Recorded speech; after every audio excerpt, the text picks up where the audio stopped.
Maria, perawan dari Nazaret, yang kemudian menjadi Bunda Yesus Kristus dan sekaligus Bunda Allah, adalah sebuah nama seorang tokoh yang sangat menarik untuk diperbincangkan, bahkan dipertentangkan di sepanjang sejarah. Maria menjadi sebuah subjek yang banyak sekali dibicarakan, yang ramai sekali dipercakapkan, dan lagi-lagi dipertentangkan, dipertanyakan. Begitu menariknya Maria, perawan dan bunda ini. Tentu saja, Bapak dan Ibu terkasih, saya tidak ingin masuk di dalam polemik tentang Maria, di dalam polemik tentang Maria di antara para pakar kitab suci dan pakar agama. Tetapi saya ingin secara sederhana mengajak kita semua untuk melihat Maria, perawan dan bunda itu dalam kaitan Alkitabiah, dalam kaitan historis tradisi lisan, dan dalam kaitan logika pemikiran itu sendiri. Maka dalam sesi pertama tentang Maria ini, saya mengajak Bapak dan Ibu untuk kita bersama membicarakan penebusan ajaib Maria.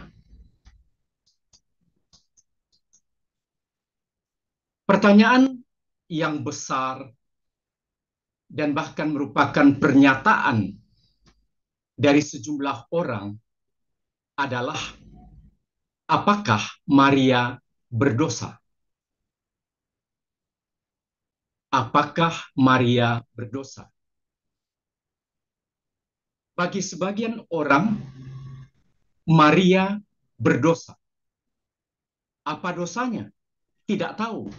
Yang pasti Maria berdosa.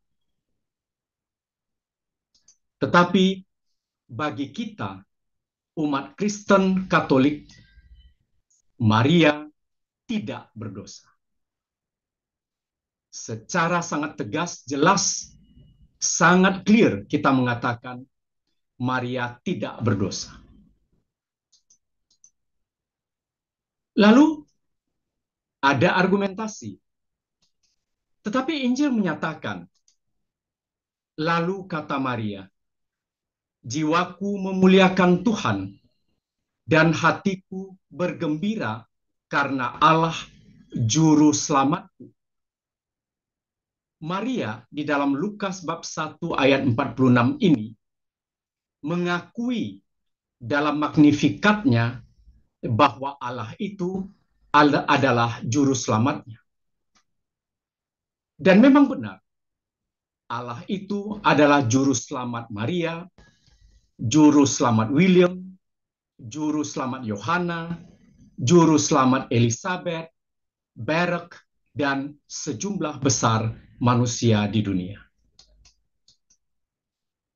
Lagi-lagi Injil menyatakan di dalam Roma bab 3 ayat 23, Santo Paulus menulis, karena semua orang telah berbuat dosa dan telah kehilangan kemuliaan Allah, dan seterusnya. Karena semua orang telah berbuat dosa. Gereja menyatakan di dalam Lumen Gentium, dokumen Konsili Vatikan kedua, pada artikel 53, namun sebagai keturunan Adam, ia, Maria, termasuk golongan semua orang yang harus diselamatkan. Apakah Injil itu salah? Tidak. Karena ada yang mengatakan, kalau Maria tidak berdosa, maka Injil itu salah. Sedangkan kita mengatakan Maria tidak berdosa. Jadi Injil itu salah? Tidak. Secara sangat tegas dan jelas lagi-lagi kita mengatakan Injil itu tidak salah. Kesimpulannya apa? Maria tidak berdosa dan Injil tidak salah. Bagaimana mungkin hal ini terjadi? Baik Bapak dan Ibu yang terkasih, kita melihat dari awal mula, dari kekal, Maria itu sudah dikuduskan. Kita lihat di dalam Kejadian bab 3 ayat 15. Allah berfirman kepada ulat, Aku akan mengadakan permusuhan antara engkau dan perempuan ini, antara keturunanmu dan keturunannya.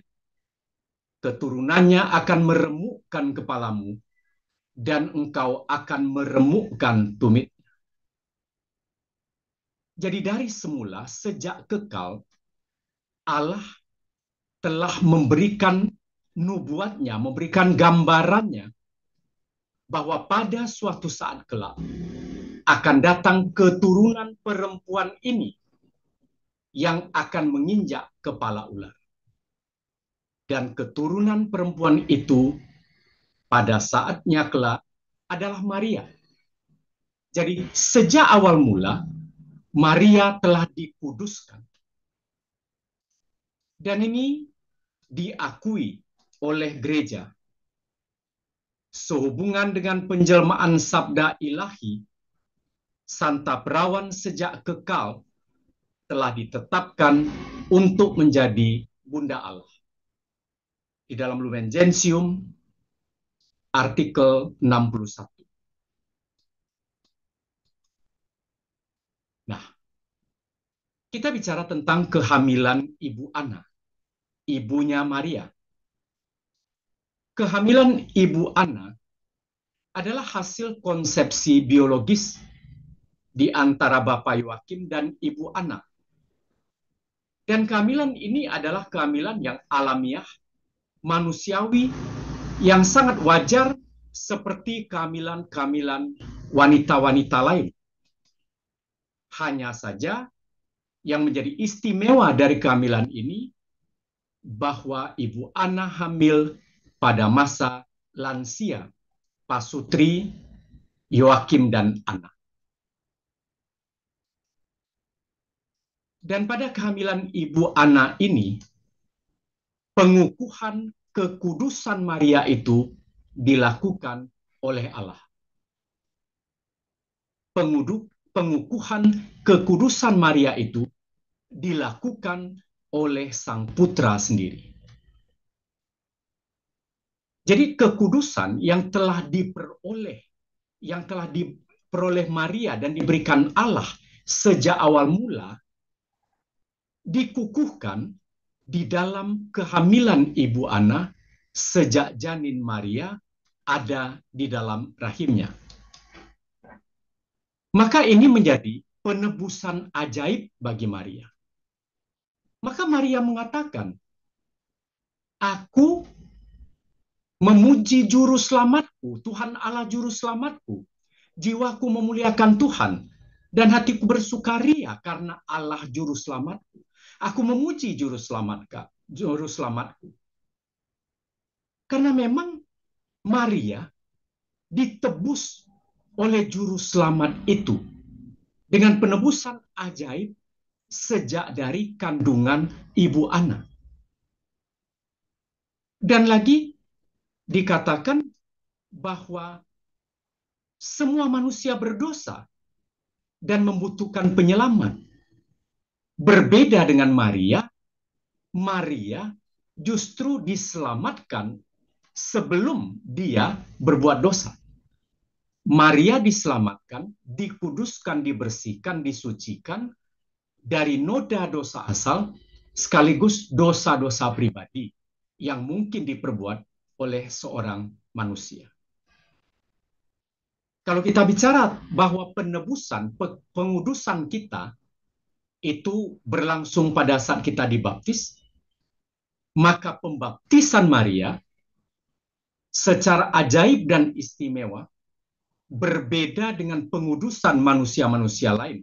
Pembaptisan manusia-manusia lain justru terjadi ketika Maria mulai dikandung di dalam rahim Ibu Ana. Jadi, apa yang terjadi sekali lagi pada kehamilan Ibu Ana, terjadi pengukuhan kekudusan Maria yang telah difirmankan Allah sejak awal mula.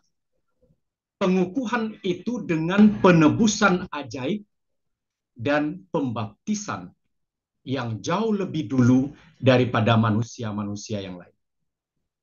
Dan penebusan ajaib dan pembaptisan yang lebih dulu ini hanya dialami oleh satu-satunya manusia, yaitu Maria. Maka Maria disebut sebagai Immaculata Conceptio, yang dikandung tanpa noda dosa. Immaculata Conceptio adalah sterilisasi dan vaksinasi kekudusan Maria. Jadi Maria dikandung tanpa noda dosa, ditebus secara ajaib dan dibaptis jauh lebih dulu daripada orang-orang lain adalah sebagai upaya Allah untuk melakukan sterilisasi dan vaksinasi kekudusan terhadap Maria. Sehingga dengan sterilisasi ini dan vaksinasi ini, Maria tidak akan pernah mengenal dosa. Karena, sekali lagi, sudah dikuduskan, bahkan sebelum dosa itu bisa memasukinya. Inilah keistimewaan Immaculata Conceptio. Apakah sulit membayangkan ini? Tidak sulit. Karena kalau kita membayangkan sebuah ceret, sebuah teko, apa yang kita lakukan kalau kita ingin mengisi air bersih ke dalam teko ini? Pasti kita akan mencucinya sebersih-bersihnya sebelum air bersih itu kita tuangkan. Karena yang akan masuk air bersih, kecuali air comberan, air sungai yang akan dimasukkan ke dalam teko. Tekonya tidak perlu dibersihkan. Tetapi yang akan masuk ini air bersih, air bening, air minum. Maka tekonya, cereknya ini harus dibersihkan sebersih-bersihnya. Demikian pula, Maria akan dimasuki oleh Allah sendiri melalui Roh Kudus. Apakah tidak Allah lebih dulu membersihkan Maria sampai sebersih-bersihnya, sekudus-kudusnya, sesuci-sucinya, karena Yang Maha Kudus akan turun ke dalam Maria. Atau kalau kita lihat seorang raja atau presiden yang ingin pergi ke suatu tempat, misalnya, lazimnya tempat itu disterilisasi, disterilkan dari segala bahaya, ancaman, dan sebagainya. Itu adalah raja, presiden duniawi. Apalagi ini sang raja mahadiraja, raja yang maha tinggi, yang akan memasuki Maria dan keluar melalui Maria. Sungguh tidak sulit untuk memahami ini. Maka, sekali lagi, Immaculata Conceptio adalah suatu dogma, suatu keyakinan iman yang tidak sulit untuk diterima. Dan Immaculata Conceptio ini bukanlah hak Maria. Sama sekali Maria tidak berhak. Karena engkau debu dan akan kembali menjadi debu. Maria juga debu. Maria juga ciptaan, makhluk yang hina dina. Tetapi makhluk yang hina dina ini, yang namanya Maria ini, perawan dari Nazaret ini, kemudian diangkat Allah dengan hak dan kuasanya sendiri untuk menjadi Immaculata Conceptio. Jadi ini adalah hak dan kuasa Allah yang maha kuasa, yang maha tinggi itu. Immaculata Conceptio, sekali lagi, hak dan kuasa Allah. Dan siapa yang bisa mempertanyakan kuasa Allah? Siapa yang bisa apalagi memperdebatkan kuasa Allah ini? Tuhan melakukan apa yang dikehendakinya di langit dan di bumi, di laut dan di segenap samudera raya. Pemazmur mengatakannya di dalam bab 135 ayat 6. Dan kemudian di dalam kitab Yeremia bab 32 ayat 27 kita baca, sesungguhnya akulah Tuhan, Allah segala makhluk. Adakah sesuatu apapun yang mustahil untukku? Adakah sesuatu yang mustahil bagi Allah?